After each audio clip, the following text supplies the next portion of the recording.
Bonsoir. Alors, nous parlons économie ce soir.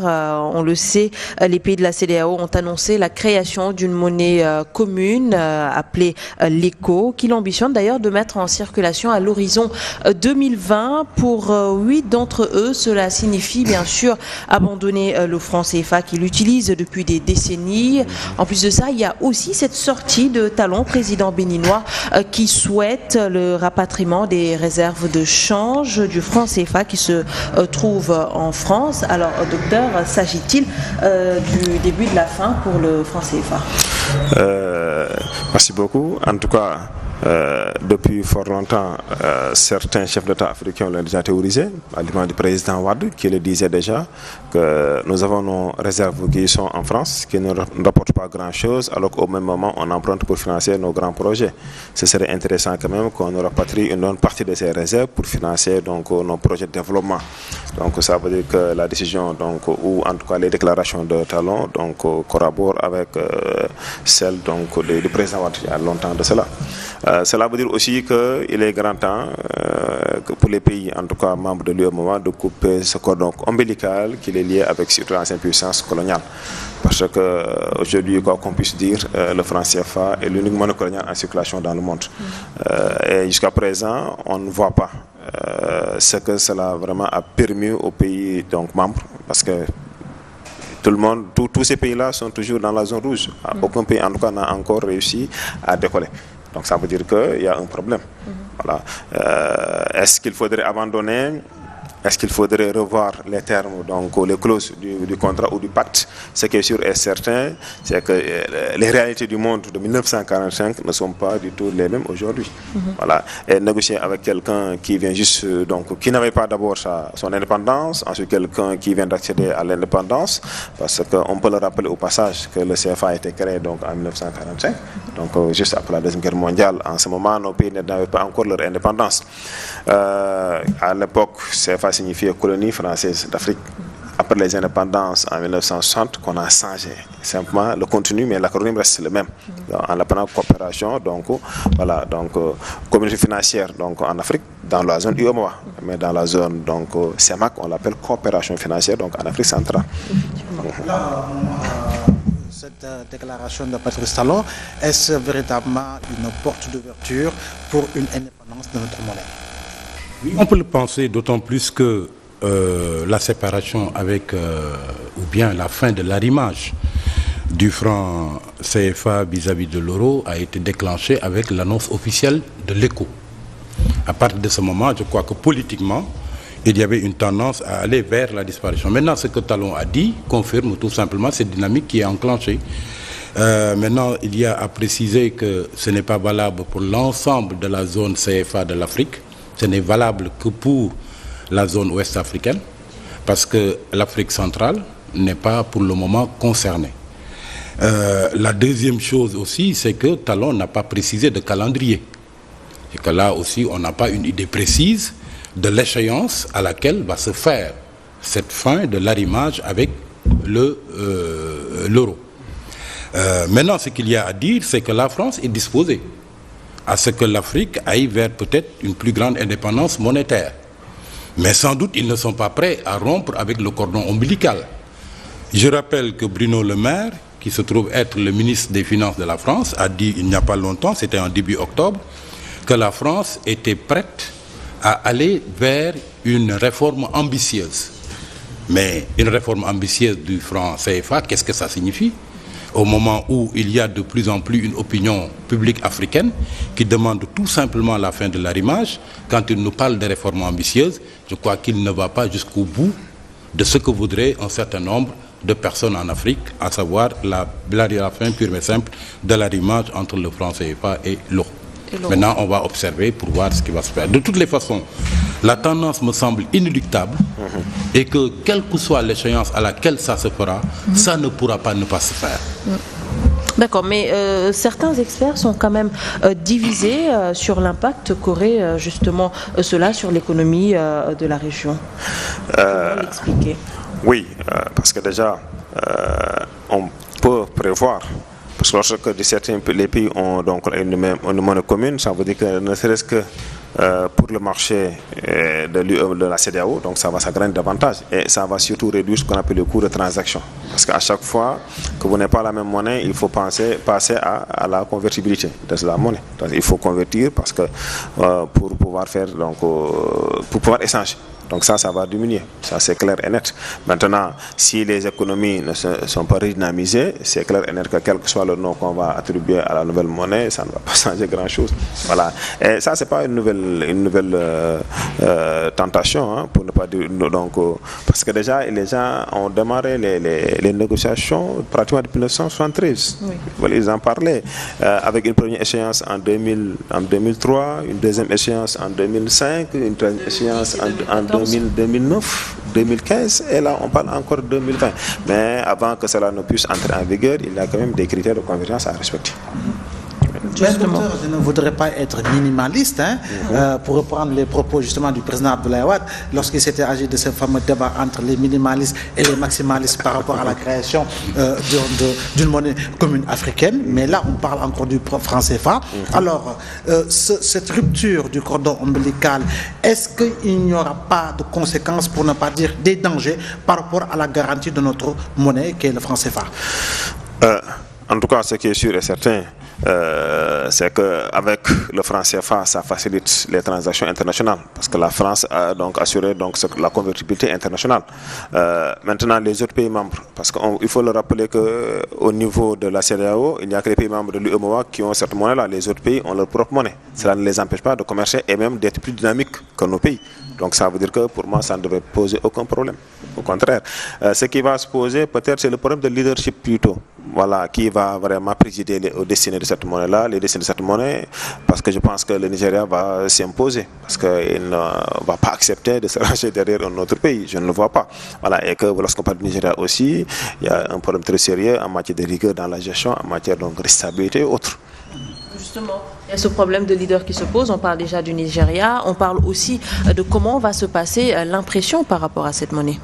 Je crois que ça ne devrait pas poser de problème pour battre monnaie. Ça, je crois que c'est une opération technique qui se fera si la décision est prise par les chefs d'État de décrocher avec l'euro et de créer l'éco.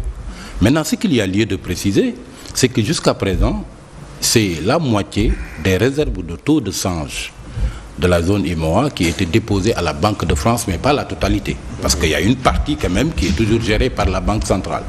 Ce qui va changer... À peu près 13 000 milliards. Voilà. Ce qui va changer, c'est que si on rapatrie cette moitié, on aura maintenant une totale indépendance monétaire. Et jusqu'à présent, ce qu'il y a lieu donc de relever comme enjeu et comme pari, parce que l'arrimage du franc CFA à l'euro nous avait permis jusque-là, 1, déstabiliser le franc CFA et 2, de maîtriser l'inflation. Maintenant, c'est le pari qu'il va falloir également gagner lorsque nous basculerons au niveau de l'éco. Et je crois qu'il y a un exemple quand même qui devrait pouvoir inspirer les Africains, c'est l'exemple du Ghana.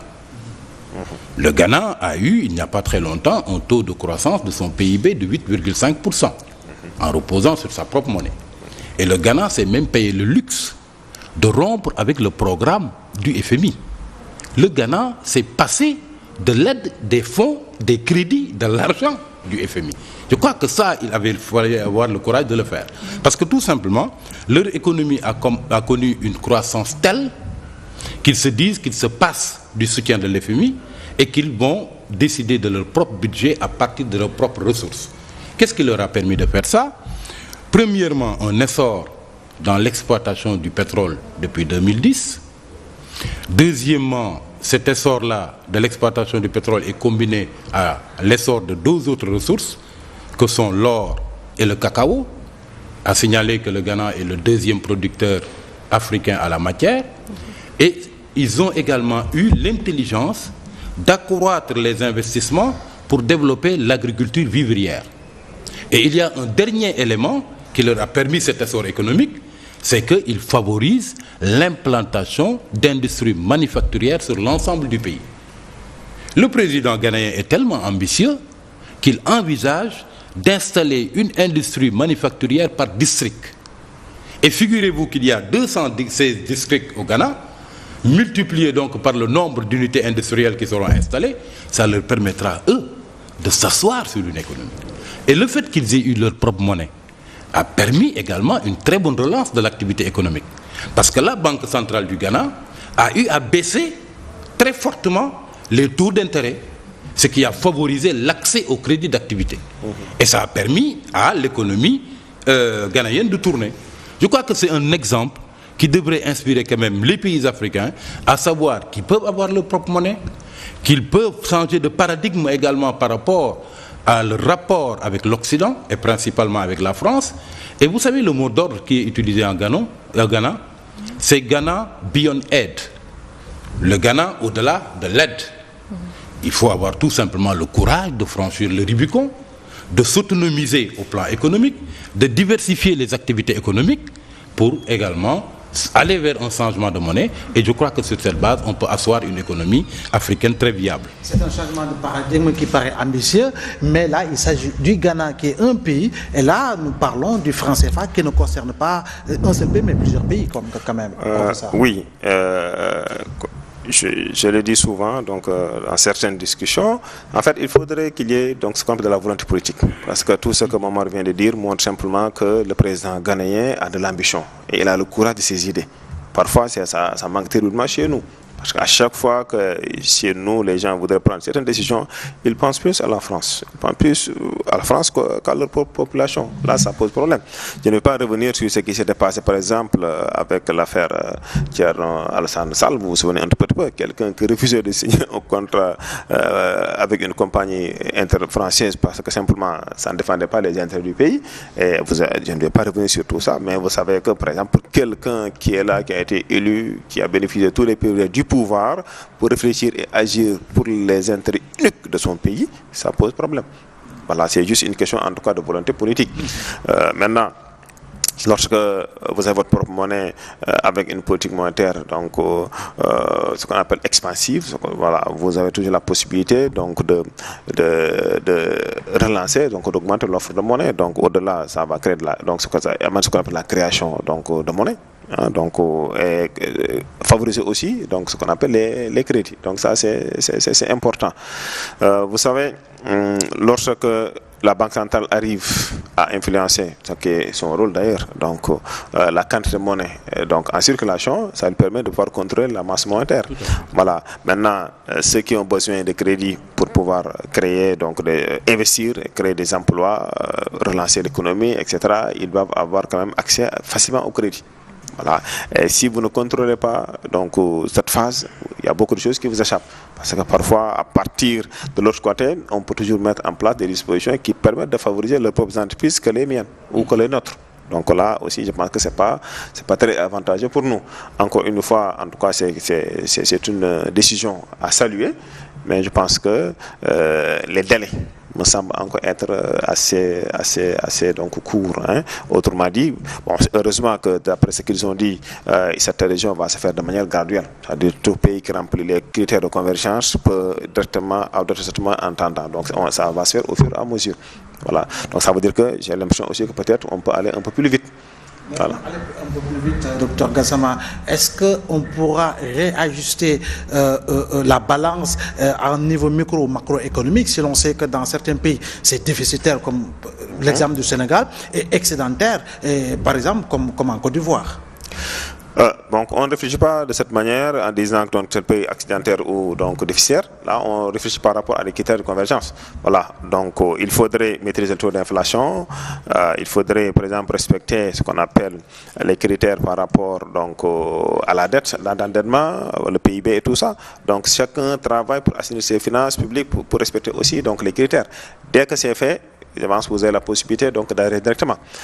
Maintenant, on veut créer une monnaie, ce qui est bien, parce qu'au moins la connotation coloniale va partir. Voilà, mais pour faire quoi après? Voilà. Est-ce que nos dirigeants auront toujours le même comportement? Est-ce qu'il y aura des politiques volontaristes? Mais surtout, on prend la décision de développer notre industrie. Voilà, mais aussi ce qu'on appelle l'agriculture vivrière, parce que presque bientôt 100 ans après les indépendances, on ne revient pas à atteindre l'autosuffisance alimentaire. C'est problématique. C'est problématique. C'est ce qu'appelle le Ghana. Oui, moi je le dis souvent dans certains de mes cours, ce qui fait rigoler les étudiants. Je dis qu'il y a certains villages, si les grands-parents qui sont morts depuis bientôt 30 ans ou 40 ans revenaient, ils pouvaient rentrer chez eux sans se faire. Oui. Oui. Et jusqu'à présent aussi, dans ce monde donc, rural, les gens utilisent toujours les mêmes techniques rudimentaires.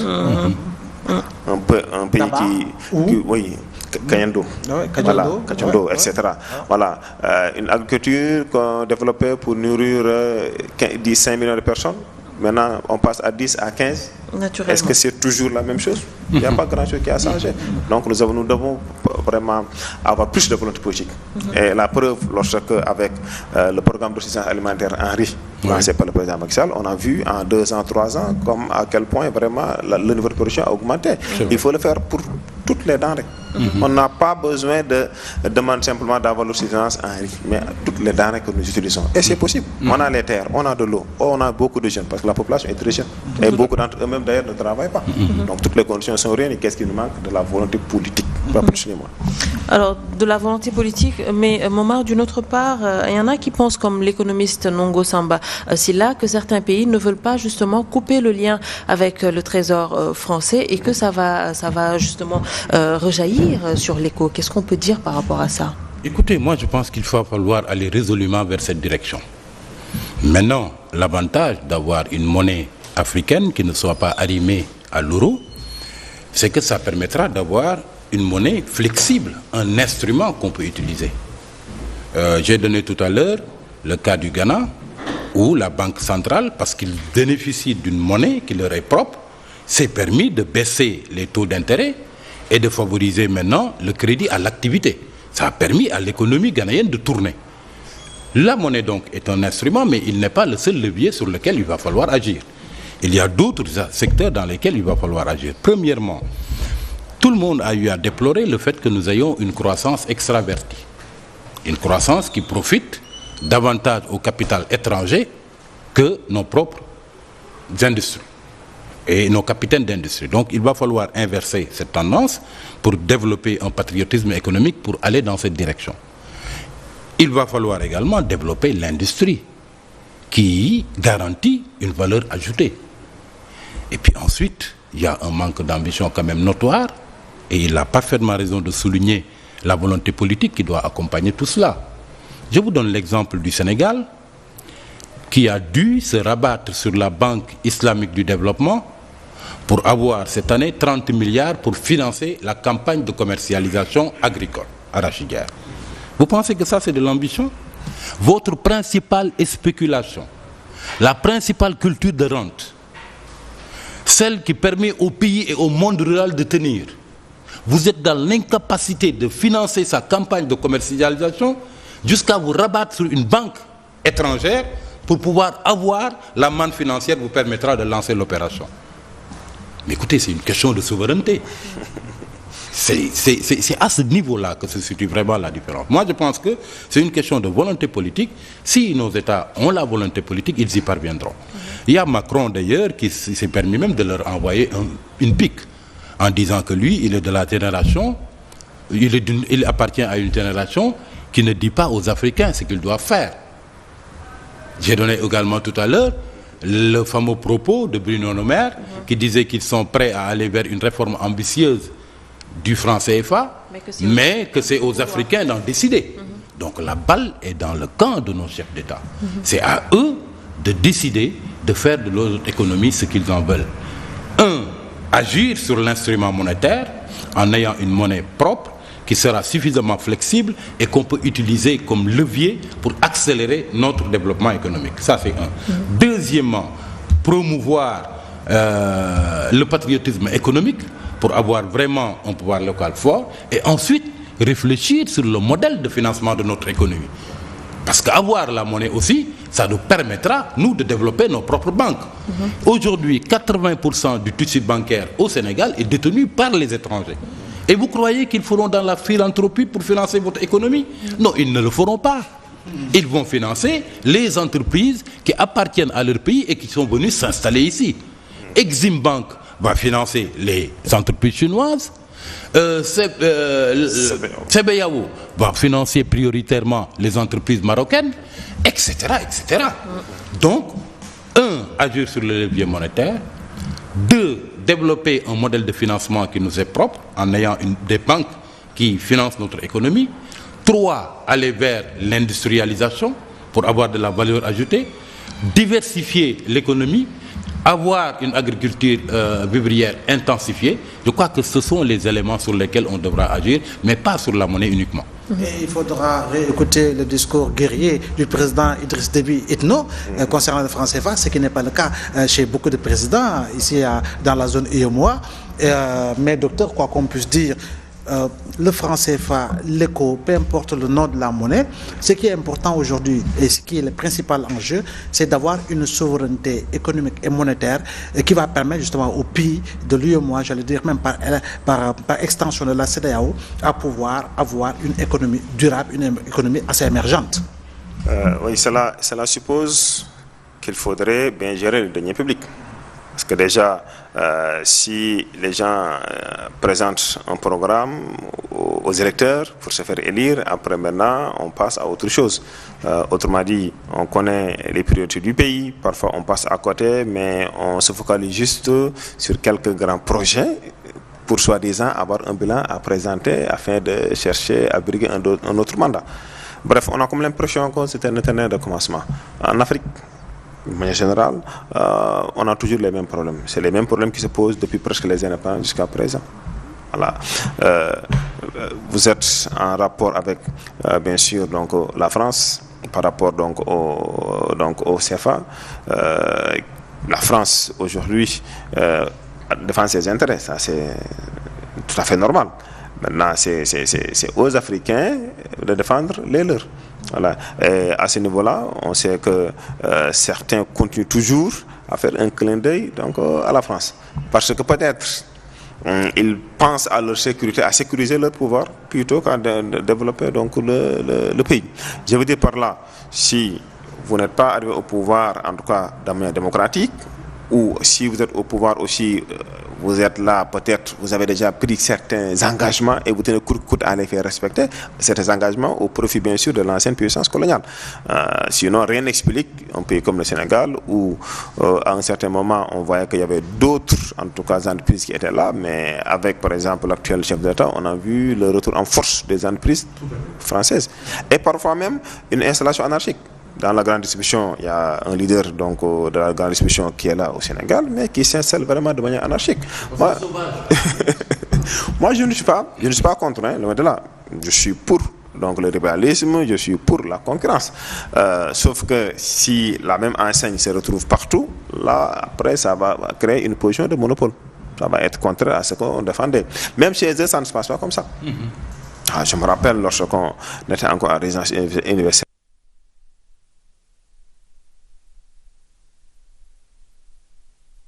Antony, si vous descendez à la Croix de Berny, à côté il y a Franprix, vous descendez à la gare Antony, vous allez voir là-bas Monoprix, pour voir Lidl, il faut prendre le bus, aller jusqu'à Châtenay-Malabry, etc. Mais sur un périmètre vraiment d'1 kilomètre, 2 km, 3 km, vous voyez que c'est la même enseigne qui est partout, où se trouve la concurrence. C'est extrêmement grave.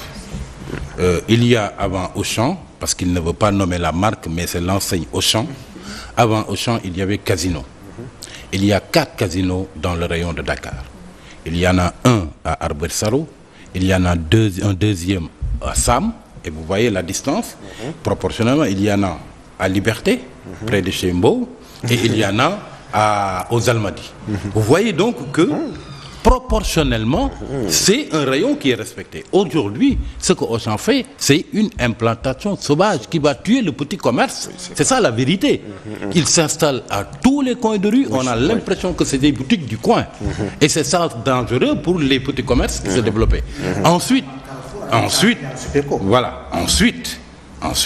il fonctionne 24 heures sur 24 et tous les jours de la semaine. Mais ça, c'est extrêmement grave. En France, qui est leur pays d'origine, ils ne sont ouverts que dans 10 dimanches et 6 jours fériés. Et qui correspondent d'ailleurs à des périodes de fête. Uniquement. Ça veut dire que c'est réglementé à leur niveau. Et ce n'est pas le cas ici. Et ce n'est pas étonnant que la France veuille se déporter maintenant vers le continent africain et vers certains pays qui l'acceptent, comme le Sénégal, où vraiment le capital français maintenant est revenu en force, parce qu'en France, Auchan a voulu développer, en collaboration avec des Chinois, un espace, mais la population s'est élevée contre ça. Parce que tout simplement, ils considéraient que c'était une agression contre l'environnement et l'écologie dans la zone. J'ai oublié la raison de la région et la zone. Parce qu'ils sont obligés maintenant, devant cette résistance que font les Français, contre une implantation sauvage, de grandes surfaces un peu partout, ils sont obligés de se déployer en Afrique où ils peuvent s'implanter n'importe comment. Et ça, cela pose un problème. Oui. Et c'est pour ça... Parce que moi, je pense que l'implantation de la grande enseigne ne devait pas, en tout cas, étouffer les autres. Autrement dit, ça devait permettre aux petits commerces aussi de fonctionner. Parce que les deux mêmes pouvaient être complémentaires. Autrement dit, ceux qui font le petit commerce, rien ne les empêche d'aller s'approcher eux-mêmes à ce niveau-là pour continuer à fonctionner correctement.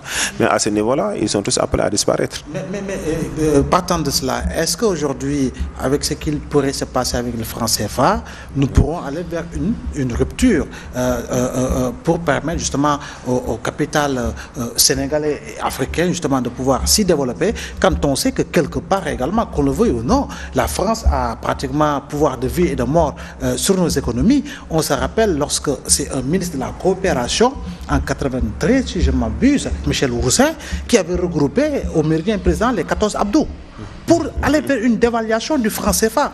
Donc, si tel est le cas, est-ce qu'au-delà de tout cela, cette nouvelle indépendance que l'on annonce par rapport au franc CFA nous permettra d'aller vers cette rupture économique? Oui, en tout cas, ce que vous disiez tout à l'heure, ça nous renvoie à un manque de caractère. Simplement, les Africains l'ont toujours montré. Ils sont toujours sous cette domination, même après les indépendances. On voit toujours que donc, on est gouverné de l'extérieur. Et je pense que ça, quand même, c'est déplorable. C'est déplorable. On le constate souvent, même lorsqu'il y a un chef d'État qui vient de prendre fonction. Dans la plupart du temps, le premier à être reçu, c'est souvent un ministre français. Dans la plupart du temps. Et dans la plupart du temps aussi, leur déplacement à l'étranger, si ce n'est pas la France, c'est d'abord un pays limitrophe, ensuite la France directement. Voilà. C'est pour venir faire le point, etc. Mais les gens disent même pour partir, donner des garanties à la France. Comme quoi on va collaborer, etc. Je pense que tout ça, c'est des choses quand même donc, à revoir. Encore une fois, nous avons en tout cas intérêt à prendre nos destins en main. Et pour cela, nous devons continuer à réfléchir comment faire pour développer notre pays. En tout cas, ce qui est sûr et certain, c'est que ce n'est pas à la France de développer notre pays. Ça, au moins, c'est sûr. D'ailleurs, on peut se référer au PNUD, le programme des Nations Unies donc, pour le développement, qui définit donc 4 critères pour le développement. Donc, parmi ces critères, par exemple, si on peut noter ce qu'on appelle la productivité, la justice sociale, on parle surtout du fait, par exemple, que le développement doit être engendré par la population elle-même et non par une aide extérieure. Voilà, il y a l'autre critère qui renvoie un peu à la durabilité. Mais le fait que le développement ne peut être engendré que par la population elle-même et non par une aide extérieure, ça veut dire que si le Sénégal doit se développer, si l'Afrique doit se développer, bref, la CEDEAO, on doit compter d'abord sur nous-mêmes. Maintenant, pour cela, il faudrait impérativement penser à renforcer donc, les entrepreneurs pour ne pas de l'industrie locale et surtout à créer des champions nationaux. On en a besoin. Au moment où on ne peut pas rejeter les investissements directs étrangers, tous les pays en cherchent, nous en demandons encore. Mais il ne faudrait pas non plus pénaliser quand même les nationaux. Voilà. Ce qu'il faut surtout savoir, c'est que c'est la France qui a davantage besoin de l'Afrique que l'Afrique n'a besoin de la France. Je rappelle le fameux propos de Chirac, que Dieu ait pitié de son âme, qui disait que sans l'Afrique, la France descendra au rang de puissance du tiers-monde.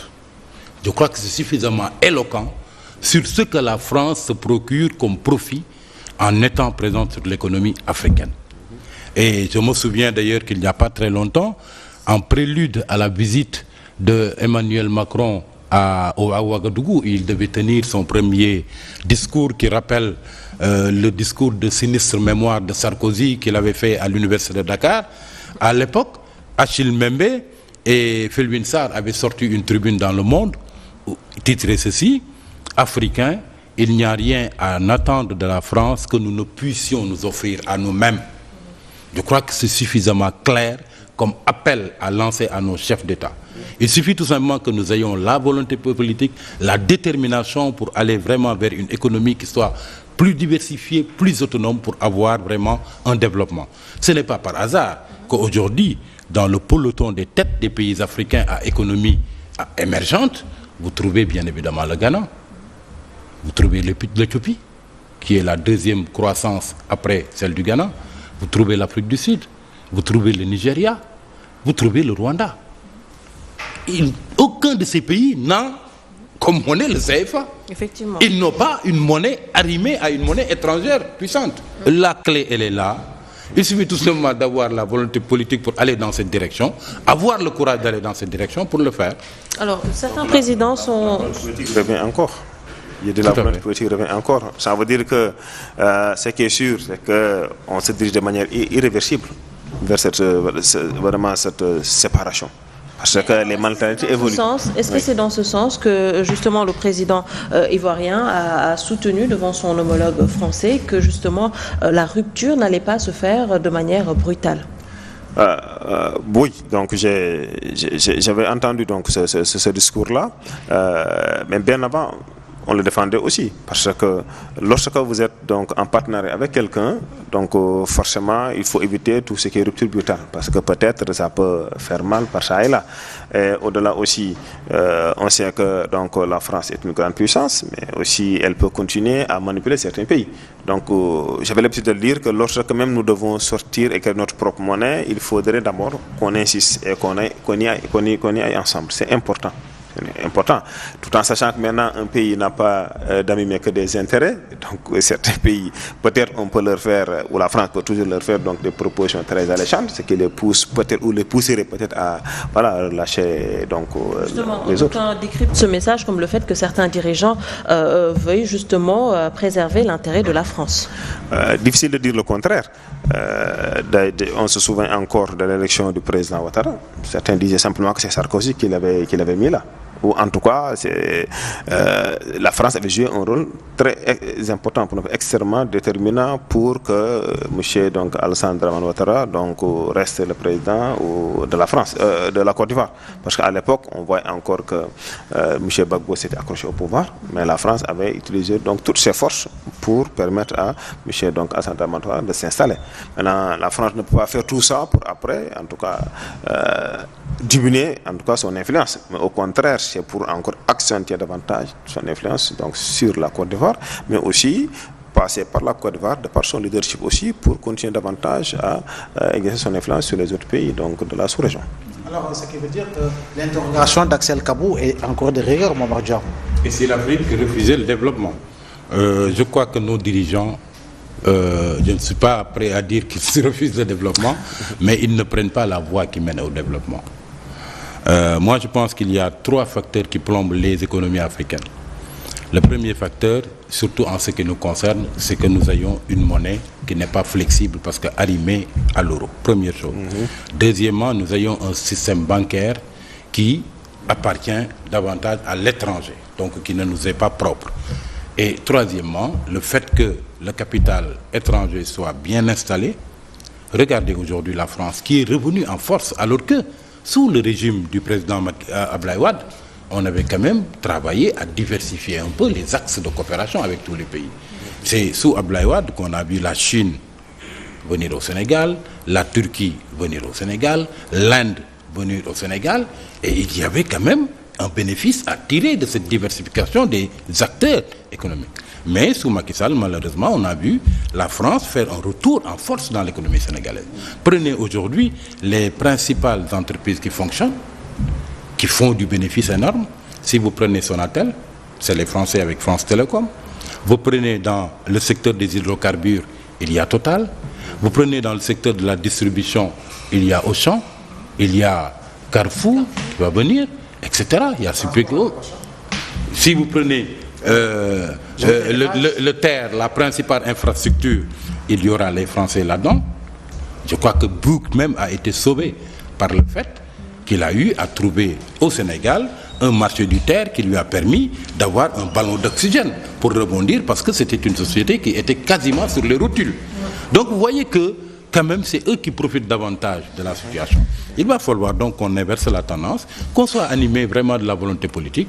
Je ne crois pas que nos chefs d'État ou l'Afrique refusent le développement. Je ne crois pas que ça soit être le cas. Mais jusqu'à présent, ils n'ont pas pris le cap qui mène au développement. Justement, c'est pour ça qu'on se demande, est-ce que l'Afrique est vraiment prête à couper le cordon ombilical avec la France ?